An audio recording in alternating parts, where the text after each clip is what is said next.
വ്യാഴാഴ്ച മെയ് 8-ാം തീയതി നമുക്ക് പ്രാർത്ഥിക്കാം. അമ്മേ പരിശുദ്ധമ്മേ, അമ്മേ പരിശുദ്ധമ്മേ, ദൈവമാതാവേ, ദൈവമാതാവേ, കൃപാസനത്തിലൂടെ ഞങ്ങളുടെ ദേശത്തിന് അമ്മ മധ്യസ്ഥം തേടി തന്ന എല്ലാ അനുഗ്രഹങ്ങൾക്കും കൃപകൾക്കും ഞങ്ങളിപ്പോൾ ഹൃദയം നിറഞ്ഞ നന്ദി പറയുന്നു. പരിശുദ്ധമ്മേ, അമ്മേ പരിശുദ്ധമ്മേ, ദൈവമാതാവേ, 2004 ഡിസംബർ 7-ാം തീയതി ഉച്ചകഴിഞ്ഞ് 2:30 കൃപാസനത്തിൽ സംഭവിച്ച അമ്മയുടെ പ്രത്യക്ഷപ്പെടലിനെ കുറിച്ച് തിരുസഭയ്ക്ക് സമർപ്പിച്ചിരിക്കുന്ന പഠനരേഖകളുടെ മേൽ സഭാത്മകമായ പഠനം ആരംഭിക്കുവാൻ ഞങ്ങൾ പ്രാർത്ഥിക്കുന്നു. അമ്മേ പരിശുദ്ധമ്മേ, ഭൂസ്വർലോകങ്ങളുടെ രാജ്ഞിയായ അങ്ങേക്ക് ഭൗമ സംരക്ഷണത്തിനായി പ്രപഞ്ച പ്രകൃതിയെ തന്നെ തിരുസഭ പ്രതിഷ്ഠിക്കുവാൻ ഈ പ്രത്യക്ഷീകരണം വഴി ഇടയാക്കണമേ. പരിശുദ്ധമ്മേ, ജപമാല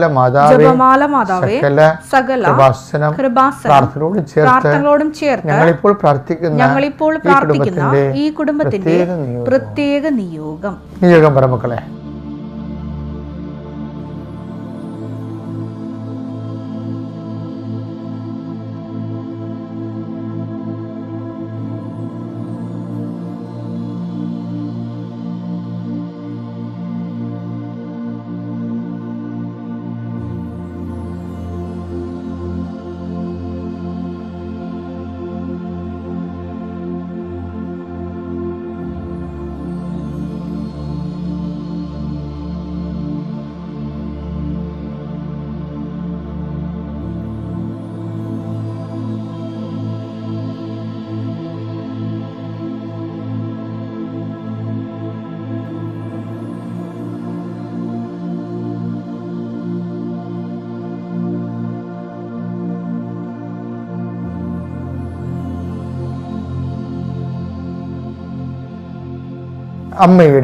അമ്മയുടെ പ്രത്യക്ഷീകരണത്തിന്റെ ഈ അനുഗ്രഹവേളയിൽ ഞങ്ങൾക്ക് സാധിച്ചു തരുവാൻ കനിയണമേ. വിശ്വാസ പ്രമാണം.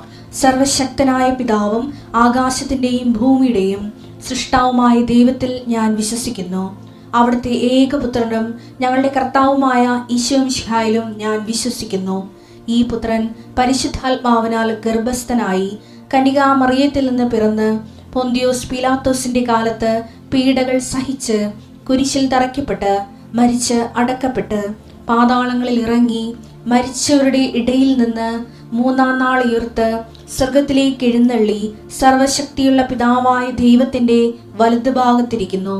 അവിടെ നിന്ന് ജീവിക്കുന്നവരെയും മരിച്ചവരെയും വിധിക്കുവാൻ വരുമെന്നും ഞാൻ വിശ്വസിക്കുന്നു. പരിശുദ്ധാത്മാവിലും ഞാൻ വിശ്വസിക്കുന്നു.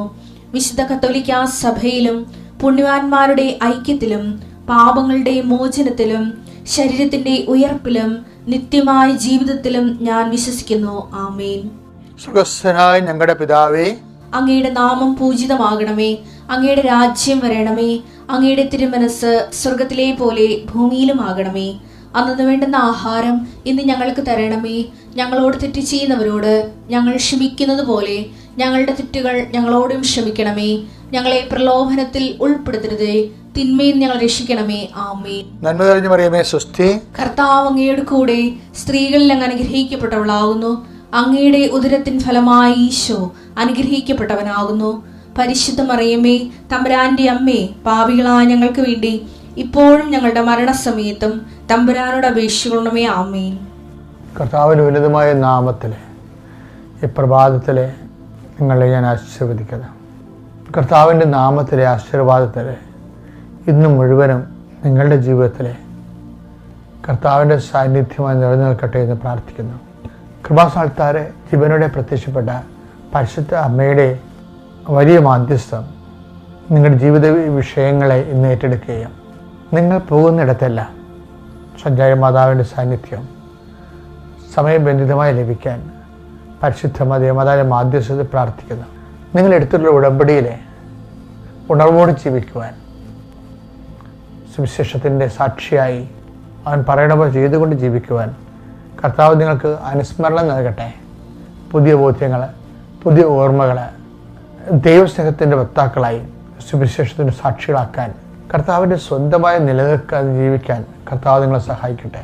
കർത്താവെ, ജോലിയില്ലാതെ അലയുന്ന മക്കൾ, ജോലിക്ക് തടസ്സം നേരിട്ടിരിക്കുന്നവർ, ജോലി നഷ്ടപ്പെട്ടവർ, ജോലി പിരിച്ചുവിടപ്പെട്ടവർ, ജോലി സസ്പെൻഷനായവർ, അങ്ങനെ വരുമാന മാർഗ്ഗം മുട്ടിപ്പോയവർ, കടകമ്പോളങ്ങൾ നടത്തുന്നവർ, വ്യാപാര വ്യവസായങ്ങൾ ഏജൻസി പണികളും ചെയ്യുന്നവർ, എൻ്റെ കർത്താവിൻ്റെ ഉന്നതമായ നാമത്തിൽ അവർക്കുള്ള പ്രശ്നങ്ങളെ കർത്താവ് പരിഹരിക്കട്ടെ.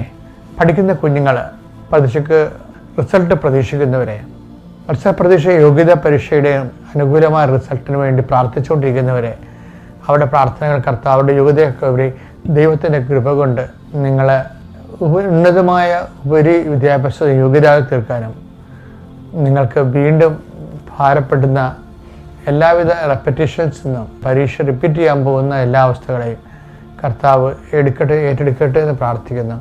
കർത്താവ് നിന്നെ സഹായിക്കട്ടെ. നിനക്കൊരു സഹായം വേണമെന്ന് ആവശ്യമുള്ള നിമിഷങ്ങളിൽ മാതാവിൻ്റെ പ്രത്യേക സാന്നിധ്യത്തിൽ നിന്നെ ഞാൻ ഫലമേൽപ്പിക്കുന്നു. അത് ഏത് മേഖലയിലായാലും, ജീവിതത്തിൻ്റെ ഏത് മേഖലയിലായാലും നീ പെട്ടിരിക്കുന്ന വിഷയങ്ങൾ, തകർന്നുപോയ ബന്ധങ്ങളാകാം, സങ്കടപ്പെടുന്ന രീതിയിൽ ഉള്ള വഞ്ചനയാകാം, ഒഴിവാക്കലുകളാകാം, എന്താണ് നീ അനുഭവിക്കുന്ന മനോദുഃഖങ്ങൾ, അതിൻ്റെ മേൽ കർത്താവിൻ്റെ ചൈതന്യം ഇറങ്ങി വസിക്കുകയും കർത്താവിനെ സന്ധിക്കുകയും ചെയ്യട്ടെ. ജീവിതത്തിൻ്റെ ഓരോ കാര്യങ്ങളും മറ്റുള്ളവരുടെ മുമ്പിൽ അതില്ലാത്തതിൻ്റെ പേരിൽ നീ തരം താഴ്ത്തപ്പെടുകയും മറ്റുള്ളവർ നിന്നെ ടാർഗറ്റ് ചെയ്യുകയും ചെയ്യുമ്പോൾ നിനക്ക് മനസ്സിന് ഭാരം തോന്നുന്നവർ ഈ ആശീർവാദം കൊണ്ട് മാതാവിൻ്റെ കൃപയും ശക്തിയിലും ചൈതന്യത്തിലും എല്ലാത്തിനും അതിജീവിക്കാനുള്ള ആത്മവിശ്വാസവും ധൈര്യവും നോക്കട്ടെ. ആരെയും മനസ്സിൽ ഓർത്ത് വിഷമിക്കാതെ ദൈവത്തെ ഓർത്തുകൊണ്ട് ദൈവത്തിൻ്റെ വചനങ്ങൾ വേരൂന്നിക്കൊണ്ട് ജീവിക്കാൻ നിനക്ക് പ്രത്യേകമായ ദൈവവിശ്വാസവും പ്രത്യേകമായ ദൈവസ്നേഹവും കർത്താവ് നിനക്ക് നൽകട്ടെ. എൻ്റെ കർത്താവിൻ്റെ ഉന്നതമായ നാമത്തിൽ നീ ഉന്നമിച്ചിരിക്കുന്ന ലക്ഷ്യം വെച്ചിരിക്കുന്ന വിഷയങ്ങളിൽ എത്ര വേഗേന എത്തിച്ചേരാൻ നിലവിലുള്ള തടസ്സങ്ങളെ യേശുക്രിസ്തു നാമത്തിൽ ഞാൻ ബന്ധിക്കുന്നു. നിത്യം പിതാവും പുത്രനും പരിശുദ്ധാത്മാവിനും നീക്കുവാമേ. മെനയാന്ന് ആദ്യ ചൊവ്വാഴ്ച ധ്യാനം കൂടിയപ്പോൾ നിങ്ങൾ ശ്രദ്ധിച്ച് കാണാം. ഇല്ലെങ്കിൽ രണ്ടാമത് ധ്യാനം ഒന്ന് കൂടാൻ നല്ലതാണ്. അതായത് ഒരേ സമയത്ത് തന്നെ ഈ ഉടമ്പടി വന്നപ്പോൾ ഞെട്ടിപ്പിക്കുന്ന പുതിയ ദൈവാനുഭവത്തിൻ്റെ ചക്രവാളങ്ങൾ ഉദയം ചെയ്ത പോലെയാണ് നമുക്ക് തോന്നുന്നത്. ഇപ്പോൾ ഉദാഹരണത്തിന് ഇപ്പോൾ സിൽവിയ എന്ന് പറഞ്ഞൊരു നേഴ്സ്, അതുപോലെ തന്നെ ഡയാന എന്ന് പറഞ്ഞ നേഴ്സ്, ഇവർ രണ്ടുപേരും ഒരേ സ്വപ്നം കണ്ട് ദർശനം. അതായത് ഇവർ രണ്ടുപേരുടെയും വിഷയം ഒന്നാണ്. രണ്ട് നാട്ടുകാർ, രണ്ട് പ്രായക്കാർ, രണ്ട് സാഹചര്യത്തിൽ ജീവിക്കുന്നവർ, ഡിഫറെൻറ്റ് പേഴ്സൺസ്, രണ്ടുപേരുടെയും വിഷയങ്ങളൊന്നാണ്. ഇവർ രണ്ടുപേരും അസിസ്റ്റൻ്റ് നേഴ്സാണ്. അവർക്ക് കുറേ ബുദ്ധിമുട്ടാണ് അവരുടെ ജീവിതത്തിൽ. അതിൻ്റെ മുകളിലെല്ലാം സുപ്പീരിയേഴ്സ്, നേഴ്സുമാരും ഡോക്ടർമാരൊക്കെ ഒത്തിരി ഉണ്ടാകും. അവരുടെ വർക്ക് ലോഡ് ഭയങ്കരമാണ്. ഇപ്പോൾ ഈ രണ്ടുപേരും ആഗ്രഹിക്കണമെന്ന് വെച്ച് കഴിഞ്ഞാൽ എങ്ങനെയെങ്കിലും രജിസ്റ്റേർഡ് നേഴ്സ് ആകണമെന്നാണ്. അപ്പം നമ്മളോർക്കും ഇതൊക്കെ പ്രാർത്ഥനയ്ക്ക് വെച്ചാൽ ദൈവം ഇങ്ങനെ കേൾക്കുമോ ചെവി കൊണ്ട് എന്ന്. അങ്ങനെയാണ് സാധാരണ ദൈവത്തെക്കുറിച്ചൊക്കെ അധികം അറിവില്ലാത്ത താത്വിക ജ്ഞാനം മാത്രമുള്ളവരും ദൈവത്തെക്കുറിച്ച് അനുഭവജ്ഞാനമോ കുറവുള്ള ആൾക്കാരും ഒത്തിരി ഉണ്ട്. പണ്ട് ഞാൻ വിചാരിച്ചിരുന്നത് ഇങ്ങനെയാണ്, ഈ പുസ്തകത്തിലെ പശുവാണ്, അത് പുല്ല് തിന്നത്തില്ല. അപ്പോൾ ഈ ദൈവത്തെക്കുറിച്ച് താത്വിക ജ്ഞാനങ്ങളിൽ പറയുന്ന തളച്ചിട്ടിരിക്കുന്ന ദൈവമല്ല, മറിച്ച് ദൈവം മനുഷ്യൻ്റെ യഥാർത്ഥ പ്രശ്നങ്ങളിൽ യഥാർത്ഥ ബോധത്തോടെ ഇടപെടും. ഇപ്പോൾ ഈ രണ്ട് അസിസ്റ്റൻ്റ് നേഴ്സുമാരും ദൈവത്തോട് പറഞ്ഞത് എനിക്ക് രജിസ്റ്റേർഡ് നേഴ്സാകണം, ഞാൻ പഴയത് മടുത്ത് എല്ലൊടിഞ്ഞ് എനിക്കിനി മുന്നോട്ട് പോകാൻ പറ്റണില്ല, എന്ത് ചെയ്യുമെന്ന് അറിയത്തില്ല, എന്നെ ഒന്ന് സഹായിക്കണം. പക്ഷേ അവർ പറയും ഇവർ രണ്ടുപേരും പറയുന്ന കാര്യം എന്താ വെച്ച് കഴിഞ്ഞാൽ, ഈ ഡയാനയും അതുപോലെ തന്നെ സിൽവിയയും ദൈവത്തോട് പറയുന്നത് എന്താണ്, എനിക്ക് എൻ്റെ മെറിറ്റില്ല. ഓസ്കിയ പോലെയുള്ള ഉപരി എക്സാംസ് ഇല്ലേ, യോഗ്യതാ പരീക്ഷകൾ, അതിനെഴുതാനുള്ള ബുദ്ധിയൊന്നും എനിക്കില്ല, അതിനുള്ള കഴിവ് എനിക്ക് കുറവാണ്. അത് ഇവർ രണ്ടുപേരും പറയുന്നുണ്ട്. ഇത് ഇപ്പോൾ അത് നമ്മളിന്ന് മനസ്സിലാക്കേണ്ടത് നമ്മളെ അടിയേറെ വെക്കണമെന്ന് നല്ലതാണ്. നമ്മളുടെ എന്താണ് നമ്മുടെ അവസ്ഥ അത് പറയണം. കഴിവില്ലെങ്കിൽ കഴിവില്ലെന്ന് പറയണം. അപ്പം നിങ്ങൾ ചില ബോധമില്ലാത്തവന്മാർ പറയും കഴിവില്ലാത്തവന്മാർ പ്രാർത്ഥിക്കാൻ പോകരുത്, കഴിവുള്ളവർക്കല്ലേ പ്രാർത്ഥിക്കാം. അങ്ങനെയല്ല. കഴിവെന്ന് പറഞ്ഞാൽ ആരാണ്? നമ്മൾ വിശ്വസിക്കണം നമ്മുടെ ദൈവത്തിനാണ് കഴിവുണ്ട്. ആ കഴിവിലാണ് നമ്മൾ വിശ്വസിക്കുന്നത്, നമ്മുടെ കഴിവിലാണ് വിശ്വസിക്കുന്നത്. അപ്പം നീ അങ്ങനെ വിചാരിക്കണം. അല്ല നിനക്ക് കഴിവില്ലല്ലോ, നിനക്ക് റെക്കമെൻഡ് ചെയ്യാൻ ആവില്ലല്ലോ, നീ പറയണ ന്യായമല്ലല്ലോ. അങ്ങനെയല്ല. ന്യായം അന്യായമൊക്കെ തീരുമാനിക്കണം ആരാണ്? ദൈവത്തിൻ്റെ സ്നേഹമാണ്. ദൈവത്തെ സ്നേഹം നിന്നോട് ഉണ്ടെങ്കിൽ ഈ ന്യായവും അന്യായത്തിനൊക്കെ വലിയ കഥയൊന്നുമില്ല. കർത്താവിൻ്റെ തീരുമാനം ഇല്ലേ? അപ്പോൾ ഇവർ രണ്ടുപേരും പറയുമ്പോൾ, അപ്പോൾ ഒരാൾ സ്വപ്നത്തിൽ ഒരാൾക്ക് ആകാശത്ത് 11 എന്ന് എഴുതി കാണിക്കും. ഉടനെ അവൾക്ക് നവംബർ മാസത്തിൽ 11-ാം മാസത്തിൽ അവൾക്ക് രജിസ്റ്റേർഡ് നേഴ്സായിട്ട് അപ്പോയിൻമെൻറ്റ് കിട്ടും. ഈ സിൽവ 11 എഴുതി കഴിഞ്ഞാൽ സിൽവയ്ക്ക്. ഡയാനയുടെ സാക്ഷ്യം എന്ന് പറയുന്നത്, ഡയാനയ്ക്ക് സ്വപ്നത്തിൽ 37 എന്ന് കാണിക്കും. സ്വപ്നത്തിൽ 37 എന്ന് കാണിക്കും. ഉടനെ അന്ന് തൊട്ട് 37-ാം ദിവസം അവളുടെ ഹസ്ബൻഡിന് രജിസ്റ്റേർഡ് നേഴ്സായിട്ട് ജോലി കിട്ടും. അപ്പോൾ നിങ്ങൾ ഈ സാക്ഷ്യം നോക്കിയേ, രണ്ട് നാട്ടിലുള്ള ആൾക്കാർ, 2 സ്വഭാവക്കാർ, 2 വ്യക്തികൾ, 2 അവസ്ഥ ജീവിക്കുന്നവർ, അവിടെ വിഷയം ഒന്നാണ്. എന്നിട്ട് ഇവരോട് എങ്ങനെയാണ് ഇങ്ങനെ അക്ഷരാർത്ഥത്തിൽ ഞാൻ മുമ്പ് പറഞ്ഞ പോലെ യഥാർത്ഥ ബോധത്തോടെ ദൈവം ഇൻട്രാക്ട് ചെയ്യേണ്ടത്? അപ്പോൾ നീ ഓർക്കേണ്ട ഇതാണ്, നിൻ്റെ ദൈവം, ഞാൻ ഈ യഥാർത്ഥ ബോധമുള്ള ദൈവത്തെയാണ് ജീവിതത്തിൽ മുഴുവൻ അന്വേഷിച്ചത്. എൻ്റെ മനസ്സിൽ എവിടെയോ പരിശുദ്ധമായി പറയുന്നുണ്ട്, നിൻ്റെ ദൈവം യഥാർത്ഥ ബോധമുള്ള ദൈവമാണ്. അതുപോലെ ഞാനൊരു കോംപ്രമൈസും ഇല്ല. പലരും എന്നോട് പറഞ്ഞു, അത് അങ്ങനെ ചെയ്യരുത്, അങ്ങനെയല്ല ചെയ്യേണ്ടത്, ദൈവത്തെക്കുറിച്ച് അങ്ങനെ അല്ല കാഴ്ചവെക്കേണ്ടത്. അപ്പോൾ അവരൊക്കെ പറയുന്നത് താത്വിക പ്രബോധനങ്ങളും അതുപോലെ തന്നെ തിയറട്ടിക്കൽ സാങ്കേതിക ജ്ഞാനങ്ങളിലേക്ക് തരണത് അങ്ങനെയല്ല. പക്ഷേ ഞാൻ പറഞ്ഞു, ഇത് പുസ്തകത്തിലെ പശുവല്ലേ, ഇത് പുല്ല് തിന്നുക. അതാണ് എൻ്റെ മനസ്സിൽ എപ്പോഴും ഉണ്ടാകും. മനുഷ്യനെ സംബന്ധിച്ചിടത്തോളം അവൻ്റെ യഥാർത്ഥ അവസ്ഥയിൽ യഥാർത്ഥ ബോധമുള്ള ദൈവം അത് സാധ്യമാണ്. അതുകൊണ്ട് തന്നെ നീ എന്ത് ചെയ്യണമെന്നറിയാവോ? ഞാൻ അന്ന് ഇന്നൊക്കെ ഇങ്ങനെ കർത്താവിനോട് ഇങ്ങനെ ഇരുട്ടത്തൊക്കെ 2 മണിവരെയൊക്കെ സംസാരിക്കുമായിരുന്നു. സെമിനാരി പഠിക്കുന്ന കാലത്ത് രാത്രി ഇങ്ങനെ സംസാരിക്കും.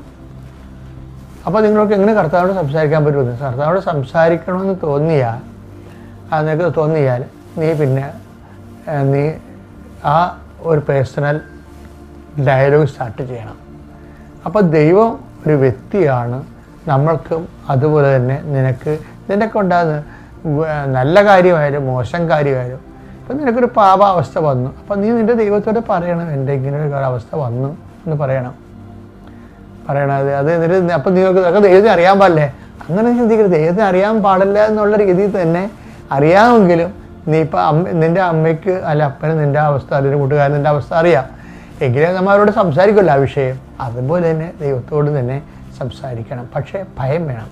പുറപ്പാട് 33:11 സ്നേഹിതനോടെന്ന പോലെ കർത്താവ് മോശയോട് മുഖാഭിമുഖം സംസാരിച്ചിരുന്നു.